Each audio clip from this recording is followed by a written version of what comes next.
DeFi by Design, where we talk all things blockchain and cryptocurrency while striving to educate, empower, and enrich. What's up, guys? Just want to take a quick break and tell you about our sponsors for DeFi Slate. So first, we have Akropolis. Akropolis is an all-in-one DeFi yield farming platform. They actually offer dollar cost averaging into Bitcoin and Ethereum uncollateralized loans.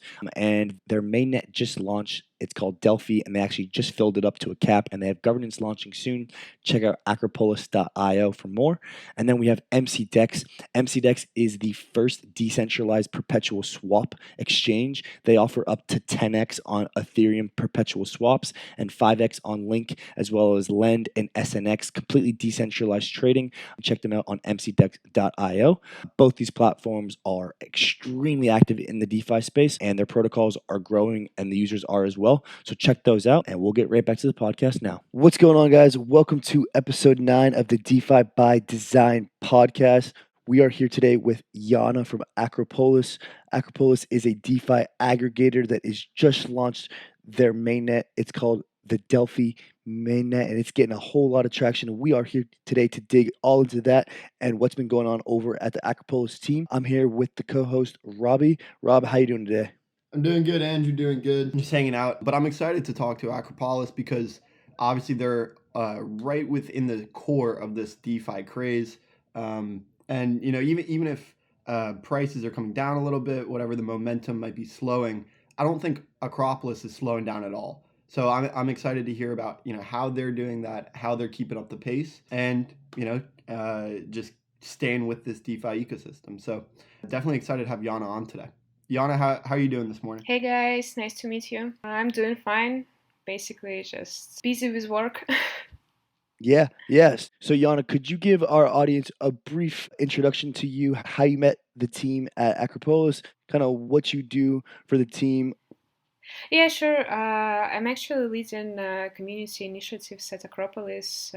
I'm in the space for around 3 years, I guess. And I started as a community manager myself and became community lead in Akropolis and in previous projects too, because I just feel the community, their excitement and pains and stuff like this. And as to Akropolis itself, I joined them because I knew Kate from previous project we worked together on, and the idea was just really exciting for me, and I decided that I want to try. Awesome. Yeah. I really like the idea of Akropolis. So for those who don't understand or who aren't aware of kind of what Akropolis does, and correct me if I'm wrong, Yana, but effectively what it is it's a yield aggregator, which means that it brings opportunities to do yield farming, staking, and savings, and even soon some other cool features that we'll probably hop into. But effectively what it allows you to do is farm on different platforms and different pools, all on one site, all on the 𝗍𝗲 platform. And so basically what you can do is you're able to get exposure to all different types of assets, risk, and opportunities that allow you to earn yield all in one place. Yeah, it's basically we just want to provide people tools to save and scale, basically to grow. So all our products are designed as high yield savings synthetic accounts, basically. So both 𝗍𝗲 and 𝗵𝗵𝗴𝗵 are a way to save and grow with just stable coins or volatile assets. And Yana, I know Akropolis is definitely more robust than a lot of other DeFi protocols, like, you know, just some of the ones that are clones of like a Uniswap. Akropolis is much more robust, right? So could you talk a little bit about the features that kind of differentiate Akro from some of these other just, you know, Andy likes to call them meme coins. I just think of them as like simple clones. What does Akropolis do to differentiate themselves? And then also, what are you guys building to, you know, just to close out this year? Yeah, sure. Well, basically, yeah, for starters, we are not a clone of Ion Finance or any other platforms that came to life this year. We started working in the space in 2017, and in 2019, we started building our own framework for setting up for-profit DAOs, which is highly customizable by the different developers, and basically anyone can use it for their own needs to set up their own DAOs with business logic they like and stuff like this. And after initial design was done, we started building Sparta, which is basically under-collateralized lending pool with DeFi yields from different DeFi protocols, which is based by design on informal savings groups, which can be found all over the world, like Roscas, Brute Fonds, and stuff like this. So basically, a small group of people can join one pool, save together, issue loans to each other and stuff like this. And this summer, we had an idea for automating dollar cost averaging into different liquidity pools and assets. Like, there's no decentralized or convenient way actually right now to dollar cost average into BTC, for example, if you are not on Sexes. And we started to play with the idea and presented it at IDEO Product Validation Day in June. And everyone liked it, so we started to work on a product which will include both dollar cost averaging, savings, and yield farming, some simple place where average Joe can go and just earn yield, diversify his long-term portfolio with BTC and Ethereum, for example, and farm tokens on top.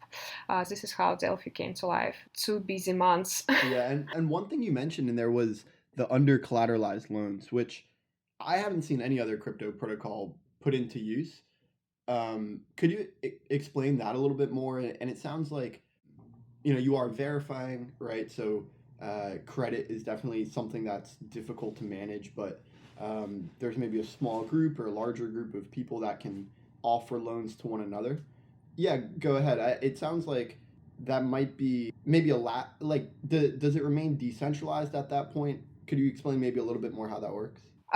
Yes, so basically, yes, Sparta is decentralized. It's basically a pool.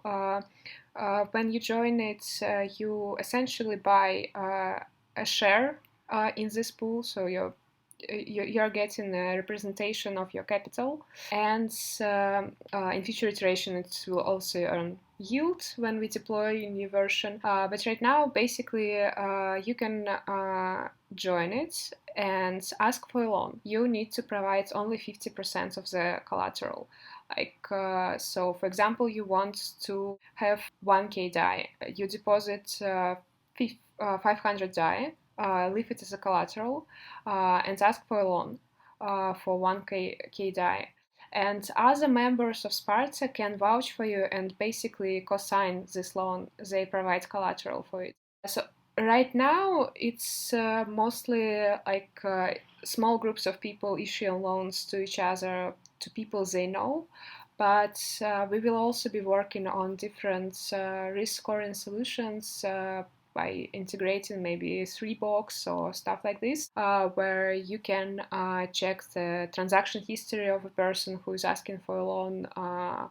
Transaction history is always accessible on Etherscan either way but you will see some kind of breakdown of his or her interactions with different lending protocols, whether he or she repaid previous loans somewhere, and whether he or she had any loans in Sparta already and stuff like this. So yeah, basically, you provide 50% collateral. Other members collateralize your loan, so it's fully collateralized actually for the system itself, and you repaid. Yeah, That's it. that idea of a social system, of a social credit score, a reputation kind of idea, super interesting, because ideally that's kind of how the real world works outside of DeFi. When you're taking out a loan to, let's say get a house, right? It's not like you have a 1-to-1 ratio of collateral or 1.5 to 1, because otherwise you wouldn't need the loan, right? If you Yeah. yeah, right, like if you want to get a loan to get a house, you have 20 or 30% and you need the rest. And that bringing that concept to DeFi is going to be absolutely huge. I mean, I've seen people rant and rave about it on Twitter, but yeah, keeping that credit system of like who can we trust with the loans and whatnot is going to be super important for for like the Sparta idea just in general, if we can figure out the best way. And I think what you guys are working on is really solid up till now. And bringing that decentralized, under collateralized loans, I think is going to be one big thing that's talked about. Not necessarily this year or even next year, but over the next few years as DeFi grows, that ability to get those loans is going to be huge. Yes, thank you very much. Yeah, for sure, for sure. So, a little bit more on the community and the marketing and the governance side. So, obviously, Rob and I are in the Discord in Akropolis Discord, pretty active, right? Seeing everything that's going on. I'm curious as to what you think makes a strong community and a strong core team. Is it the memes? Is it the way the team is run? Is it the social media channels? Or is it all, what in your opinion makes a strong community, and how do you work towards creating that for the Akropolis ecosystem? Well, personally, for me, strong community can only, like, literally only be built around either products or a meme. And I personally don't really believe in long-term sustainability of meme economy and meme community because like, okay, we have this meme, we have that meme, and we will just migrate from one to another. And good core community, strong community is only built around some products that can already be used, of course, and which has some kind of strong use case, or which simplify a life of a person by a lot. And with current DeFi frenzy around farming and stuff like this, there is a lot of people that want to participate, of course, because the yield and the APIs and stuff like this is enormous, and everyone wants to earn something for them. But a lot of new opportunities and a lot of stuff is more for techies, not for average people, even not for average crypto people who are already in the crypto space like for a couple of years but haven't looked into DeFi itself. And I see a lot of people stumbling, like, why my transaction is pending, why this stuff is not working, why and how much I will earn. I don't understand anything at all. Please help me.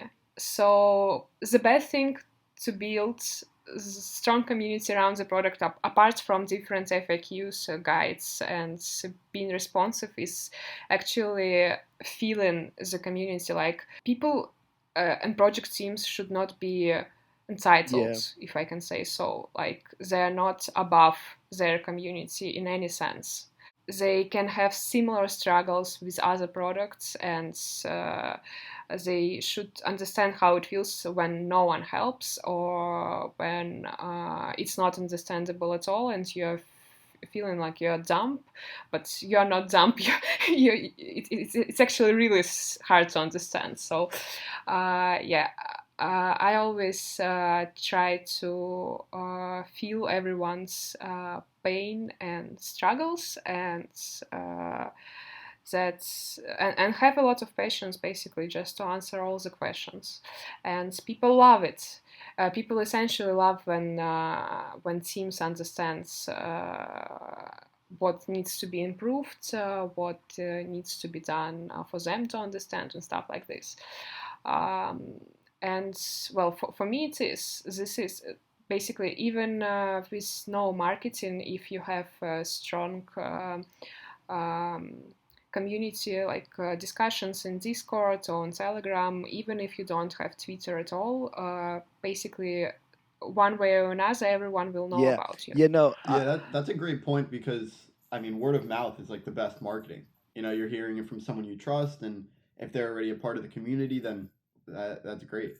And go ahead. Yeah, I was gonna say, the idea of being in the trenches with the community is super important, right? So there's this whole concept right now, VCs trying to invest into DeFi and big funds and really having no clue what's going on and getting outperformed by a bunch of people who look at Twitter memes all day. And it's true, right? If you're not in the trenches and understanding what the community is going through and trying to help and listen, then it'll be tough to help grow your protocol in the right way that keeps the community happy as well as progresses for everybody and all the shareholders. And I mean that takes us right to the governance. So recently, the governance token 𝗿𝗏 just launched for the Akropolis team and the shareholders. So now you can go ahead and stake Akro, earn Akro and 𝗿𝗏 tokens. But there was a bit of a little bump in the road, Yana. And so I would love to hear your point of view on the token burn concept and kind of how you were able to handle that, and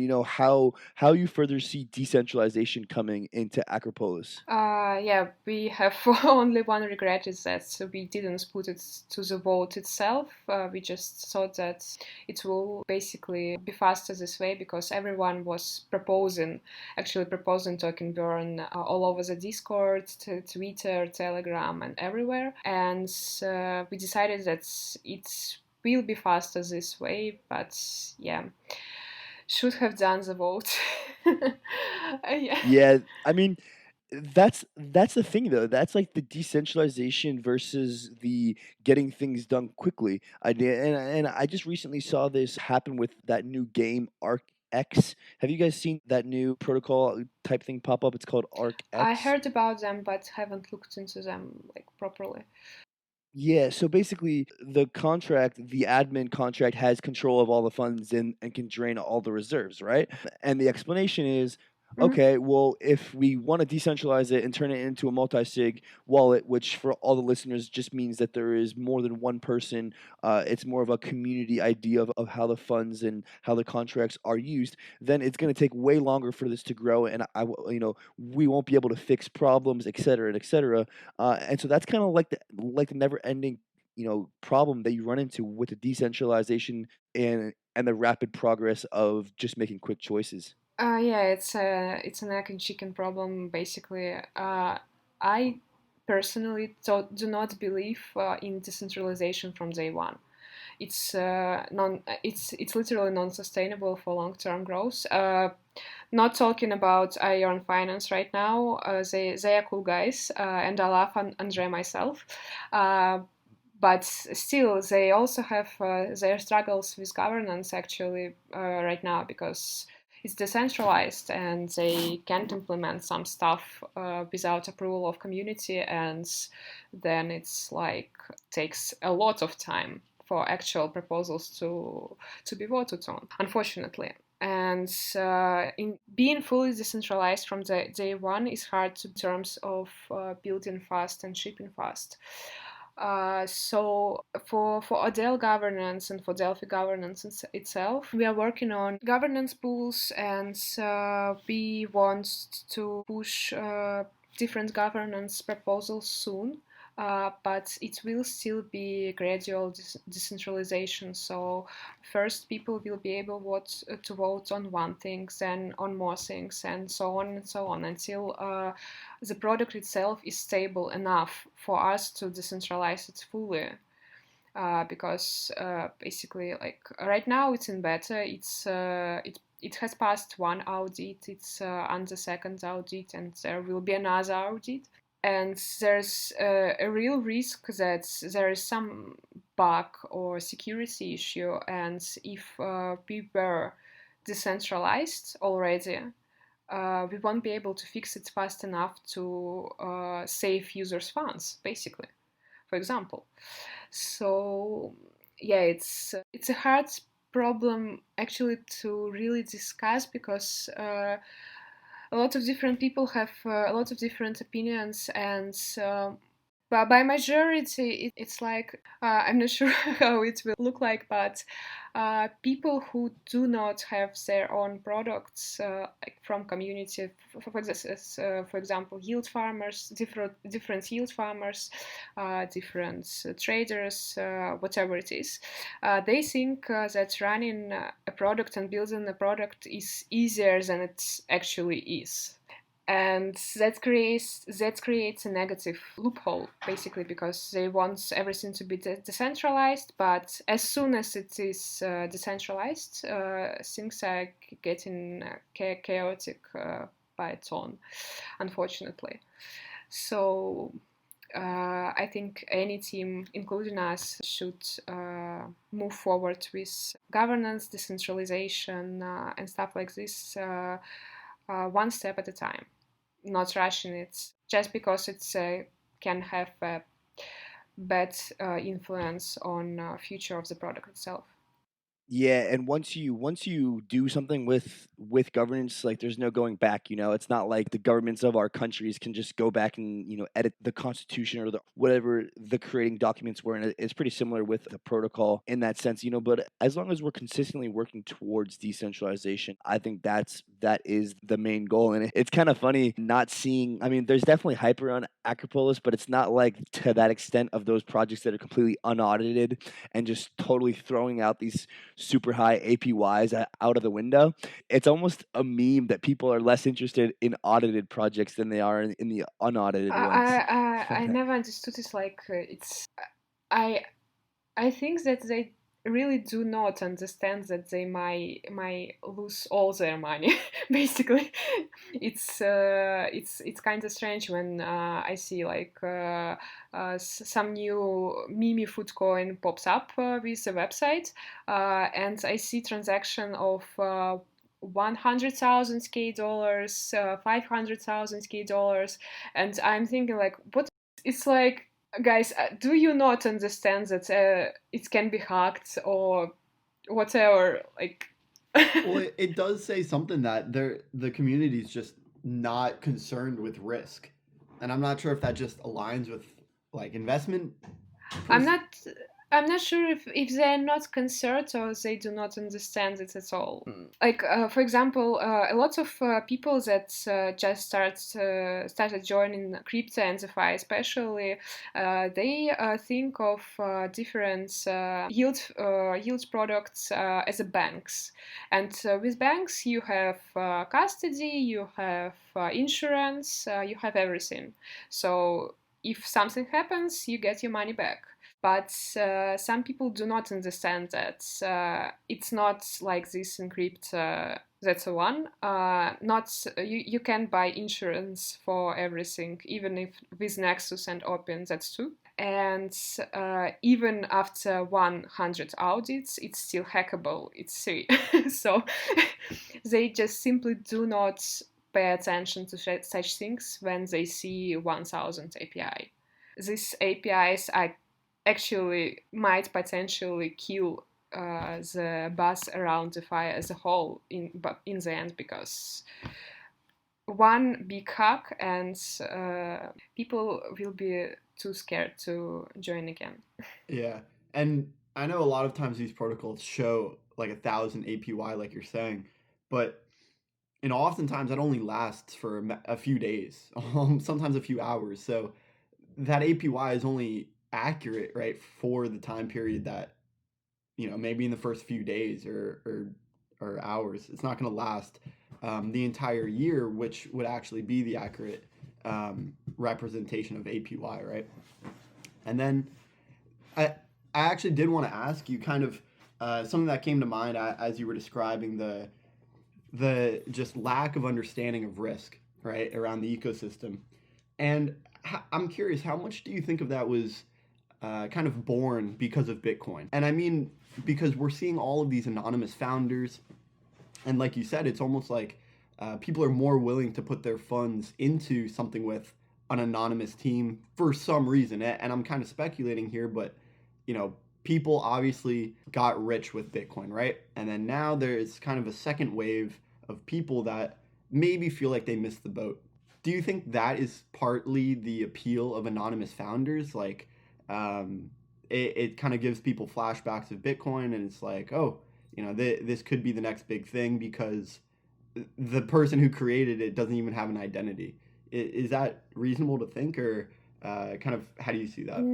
I'm not sure about this because I simply like all that I see in different chat rooms and Telegram and on Discord is that people don't even pay attention to the team, even if it's not anonymous. It's like, if they see 1000 API, they join. If they don't see, they don't. That's honestly true.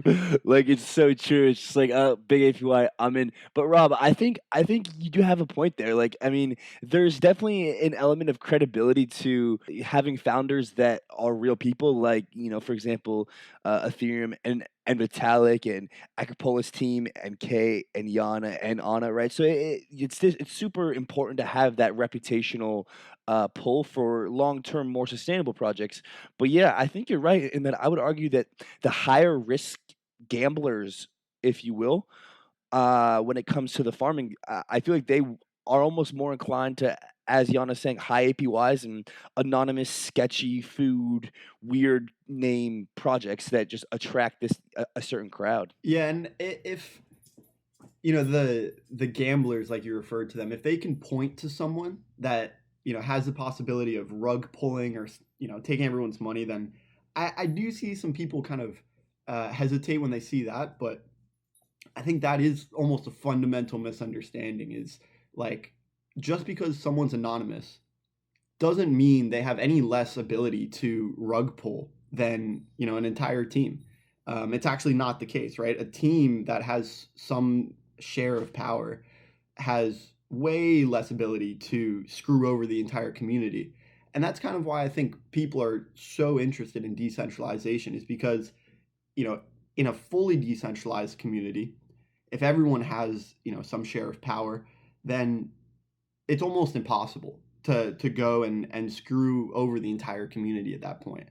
And I think that is something that grows with decentralization, is just the ability, even if everyone is well-intentioned, it still comes down to the possibility of some, catastrophic thing happening to people's money. Yeah, yeah. I mean, there's no doubt about that. The idea of that is kind of just what happened with sushi. That was pretty funny. Yeah, and that's kind of what I'm referring to, is like, people were obviously, like Yana said, so distracted by the APY that they didn't even take into account that this guy could just pull out all of his money. But right? like, what But kind of risk is that though? Like, obviously, when you put your funds into even 𝗵𝗵𝗃, for example, right, you have to provide your funds as liquidity. So there is a chance of a smart contract bug or in any of these platforms. But when the sushi guy sold all of his shares to Ethereum, yeah, the price tanked from like $10 to $1, which is bad. So anybody who bought sushi tokens on that run up got absolutely wrecked. But aside from that, everybody else who farmed sushi, I think, made money. And so it's kind of an interesting concept there of like what like and then the founder tried to make it seem like it was kind of ethical, like he wasn't trying to scam anybody. I don't know. It was just weird. Yeah, it was really weird actually. It's funny. I'm just blessing my job that I don't have time to farm anything right now. Yeah, that's how I feel. I need a break. Like it's kind of ridiculous. And with all this stuff, yeah, it's too many protocols right now. Too many food meme. I don't know what will be next. Will we have cats and dogs?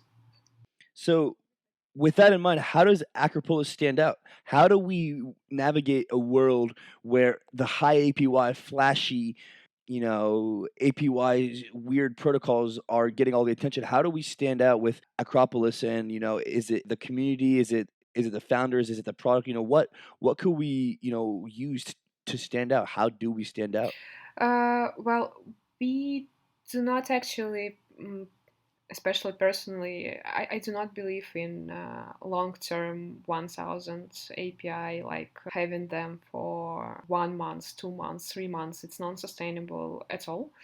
And I think that 𝗵𝗵𝗃 itself and the community at Akropolis outstanding a lot in the sphere, as with actually any legit protocol that is not trying to copy-paste some contracts, but actually building something usable for everyone, not for 1-2 days, but for years. And Delphi itself, this yield farming game, it's can be seen as, I would guess, some kind of, especially after audits, but still DeFi risks apply for even after 100 audits and stuff like this. Disclosure. It's just as a safe space because basically community will be able to vote on what protocols should be added underlying DeFi yields and farming protocols, what strategies should be implemented into Delphi for example, some kinds of simple view, like I just want to deposit stablecoin and earn this kind of yields. Here's my USDT, please forward them to any pool of your choosing. And basically, right now, future community, curate all additions to the platform itself. So it's, unfortunately for some, it won't be some sushi or farm or whatever integrations because it's risky and it's not audited, and it's like 1-2 days a week of farming. But we are integrating, for example, 𝗍𝗶 or curve or compound and REN for the sake of it, balancer, Uniswap and stuff like this, and in future more based on community proposals basically. So people would be able to feel safer just because they understand that it's not something that we are pulling out of our hands and just giving insane APIs for this. But it's something that community chosen as a safe option to have a saving account there. Yeah, that simplicity and credibility, audited, slow launch, taking everything slowly and making sure everything is done correctly. That's what makes a project survive when we look back in 2022 versus the quick pump and dumps of 2020. And I think that's super, super important that, that you have that outlook and that, that the team does as well. And I'm certainly excited to continue on that trek. Yeah, Rob, do you have a question? Yeah. So, just kind of as Yana was explaining the functionality, I think Akropolis is completely positioned to do just that, which is have a more sustainable approach to a decentralized bank, right? We were talking about earlier, a lot of these other protocols are just clones, and they're really just arbitrageurs. They don't provide that scalable, consistent, trustworthy place for holding coins for a long time. And I think that's the difference between some of the flashy protocols with high APYs, at least initially, and then a protocol more like Akropolis, where it is more scalable. You can kind of put your money in and trust it for a year, rather than a more flashy like Sushi protocol where, well, Sushi might be a bad example, but any protocol that is showing 1,000 APY and it is getting just demolished after a few days. That's obviously not sustainable because they're chasing APYs, right? That's really the difference. Akropolis is positioning themselves to be more scalable, more trustworthy, and these other protocols are not. They're really just arbitrage clones.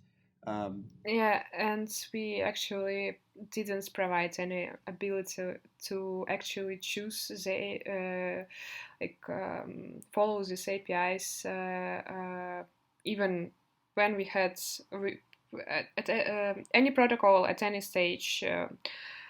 If it has liquidity mining token, it will show high APIs, but we didn't promote it in any way or endorse people just simply because we had caps.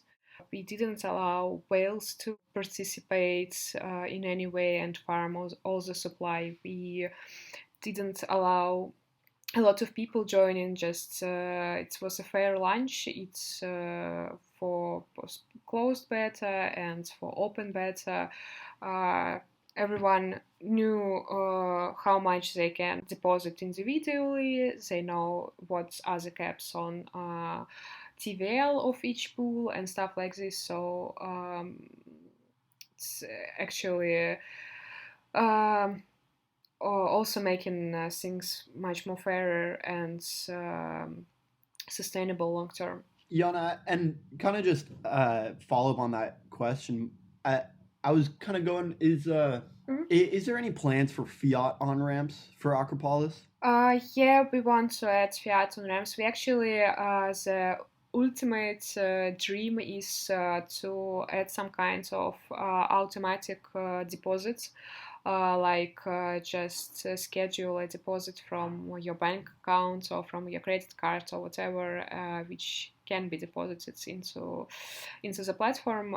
It's, as far as I know, it's not possible yet with any fiat on ramp right now. But yes, we will be starting integrating different fiat on ramp solutions and possibly fiat off ramps too in the near future. Yeah, and that directly just shows how scalable and more trustworthy Akropolis is than a lot of these other protocols. Because, I mean, does anyone think 𝗵𝗵𝗶𝗵𝗵 from 𝗵𝗵𝗶𝗰 would go and build bank relationships and kind of build that infrastructure? I really doubt it, because it seems like those anonymous accounts are just operating with that cloak of like secrecy, and they don't really want more people involved than just their friends and make themselves rich.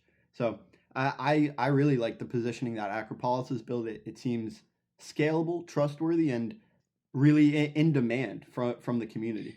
Yeah, and that goes along with that concept again of just like what we're looking to actually build in DeFi and help everybody rather than just help a small amount with that kind of community mindset. And speaking of helping others and bringing others in, this is our last question for you, Yana. We're kind of wrapping up here. We're a bit out of time, but our last question is, if you were asked to give a 1-minute elevator pitch of DeFi and where Akropolis fits, what would it be? Okay, so 1-minute elevator pitch is that DeFi is your alternative way to save money and to become over time economically independent, financially independent, whatever it is, to just save and earn without dependency on political situation in the world, without dependency on any outbreaks, COVID and stuff like this. So it's just some kind of alternative safe space to save. And for Akropolis itself is like, it's a nice platform that will help you with it. It's just I'm not really much of a person for pitches or for shilling or stuff like this, because it's just if I want to recommend something, I will do it, and I will describe how to do it, how it works or whatever, but I won't be this kind of a shilly person that will say you should use it because no shills here. Nah, I think that's a fair explanation. I mean, that's actually a cool way to look at it. It comes down to that idea of borderless, permissionless access to financial systems that allow you to, like you said, save, earn, and be independent from everything. And yeah, Akropolis is a way to get plugged into that. And yeah, check it out, akropolis.io if you like. This has been Yana. It has been absolutely great to have you on, and really appreciate it. Thanks, Yana. Thank you very much for having me. Appreciate it. Alrighty, guys. Thanks for listening to the DeFi by Design podcast. Until next time, DeFi Slate Team.